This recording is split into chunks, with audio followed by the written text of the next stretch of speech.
Good afternoon eighth class. बेटा, आज हमारी जो कविता थी भगवान के डाकिए, उसका हम अभ्यास का काम करेंगे और कुछ ऑप्शन टाइप क्वेश्चंस करेंगे। तो आप प्लीज़ ध्यान से देखें। पहला क्वेश्चन है, कवि ने पक्षी और बादल को भगवान के डाकिए क्यों कहा है? उसका उत्तर है बेटा, कवि ने पक्षी और बादल को भगवान के डाकिए इसलिए माना है क्योंकि ये संदेशों को एक स्थान से दूसरे स्थान पर लाने ले जाने का कार्य करते हैं। बादल वर्षा एवं शीतलता का संदेश देते हैं। पक्षी अपने पंखों पर सुगंधित वायु को लेकर एक देश से दूसरे देश में जाते आते हैं। प्रकृति के ये दोनों तत्व अपने अपने कार्य को सुचारू रूप से निभा रहे हैं, इसलिए कवि रामधारी सिंह दिनकरने ने भगवान के डाकिए कहा है। सेकंड क्वेश्चन है, पक्षी और बादल द्वारा लाई गई चिट्ठियों को कौन कौन पढ़ पाते हैं? सोचकर लिखिए। पक्षी और बादल दोनों ही कवि के अनुसार भगवान के डाकिए हैं। ये हमारे संदेशों को एक स्थान से दूसरे स्थान पर लाने और ले जाने का कार्य करते हैं। इनके द्वारा लाई गई चिट्ठियों को पेड़ पौधे, पानी और पहाड़ ही पढ़ जाते हैं, वही उनकी भाषा को समझ पाते हैं। किन पंक्तियों का आशय है?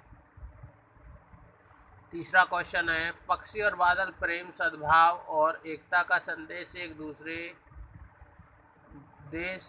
देश से दूसरे देश को भेजते हैं, जो एक महादेश से दूसरे महादेश को जाते हैं। ये है इसका आंसर बेटा। अगला है, प्रकृति देश देश में भेदभाव नहीं करती। एक देश से उठा बादल दूसरे देश में बरस जाता है। इसका पंक्ति बनेगी, और एक देश का भाप दूसरे देश में पानी बनकर गिरता है। अगला क्वेश्चन नंबर 4, पक्षी और बादल की चिट्ठियों में पेड़ पौधे, पानी और पहाड़ क्या पढ़ पाते हैं? पक्षी और बादल की चिट्ठियों में पेड़ पौधे, पानी और पहाड़ बहुत सी बातों को पढ़ पाते हैं। पक्षी और बादल प्रेम, सद्भाव और एकता का संदेश एक देश से दूसरे देश को भेजते हैं। वे यह भी पढ़ते हैं कि प्रकृति देश देश में भेदभाव नहीं करती। एक देश से उठा बादल दूसरे देश में बरस जाता है। कहने का मतलब देखो, पेड़ पौधे, पहाड़ हैं, ये कभी भी कोई भी भेदभाव नहीं करते हैं।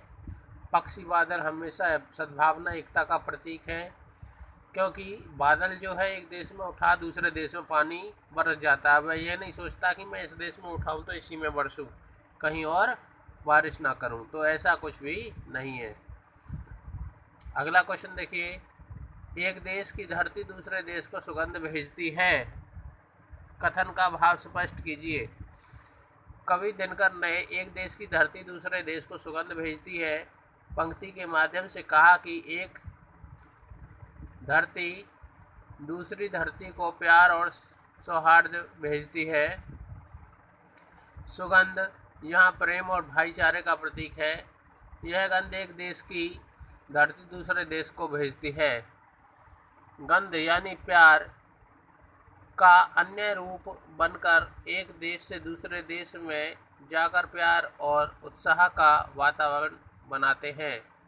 कोई भी देश ऐसा वातावरण प्राप्त कर उन्नति के शिखर पर बड़े ही आराम से पहुंच सकता है।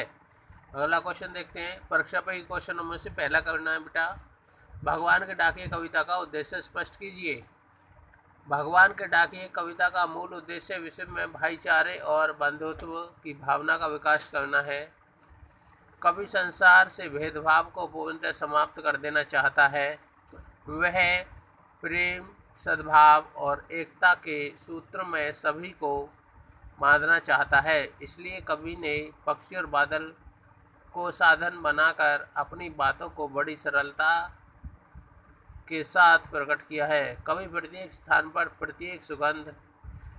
स्थान पर प्रेम की सुगंध भेजकर चारों तरफ सौहार्द का वातावरण स्थापित करना चाहता है। अब देख लेते हैं बेटा ऑप्शन टाइप क्वेश्चन। भगवान के डाकिए कविता के कवि कौन हैं? इसका उत्तर आएगा के रामधारी सिंह दिनकर। पक्षी किसके डाकिए हैं? भगवान के डाकिए हैं। भगवान का डाकिया कौन है? बादल है। प्रश्न नंबर 4 है, पक्षी एक महादेश से दूसरे किस स्थान पर जाते हैं? महादेश में जाते हैं। एक देश की धरती दूसरे देश को क्या भेजती है? सुगंध भेजती है। एक देश की सुगंध दूसरे देश तक किसके द्वारा जाती है? वायु द्वारा जाती है। पक्षियों के पंखों पर क्या तिड़ता है? सौरभ तिड़ता है। क्या तिड़ता है? सौरभ। एक देश का भाप दूसरे देश में क्या बनकर गिरता है? जल या पानी। बाँचना का क्या अर्थ है? पढ़ना। सौरभ क्या होती है? सौरभ से तात्पर्य सुगंध होती है। पेड़ पौधे पानी और पहाड़ में अलंकार है। अनुप्रास। पे की आवृत्ति के कारण। पे बार बार आ रहा है ना इसमें, इसलिए अनुप्रास है। हम तो केवल यह आंकते हैं। मैं आंकते क्या है? आंकते का मतलब होता है अनुमान लगाना या जांचना। पक्षियों के लाए पत्र कौन पढ़ता है? पक्षियों के लाए पत्र पेड़ पौधे पानी और पहाड़। तो इसमें ऑप्शन में क्या है? वृक्ष है। वृक्ष कर लीजिए। बादल के लाए पत्र कौन पढ़ता है? पर्वत। एक देश का क्या दूसरे देश में पानी बनकर गिरता है? भाप। आगे देखिए, निम्नलिखित में से रामधारी सिंह दिनकर द्वारा रचित कविता है भगवान के डाकिए। तो ये आपको क्वेश्चंस याद करने हैं और ऑप्शन टाइप को छोड़कर सारे क्वेश्चन लिखने हैं। एक तो ये है परीक्षा उपयोगी का पहला और अभ्यास के 5 क्वेश्चन, ये आप राइट करें और लर्न करें। Thank you to all.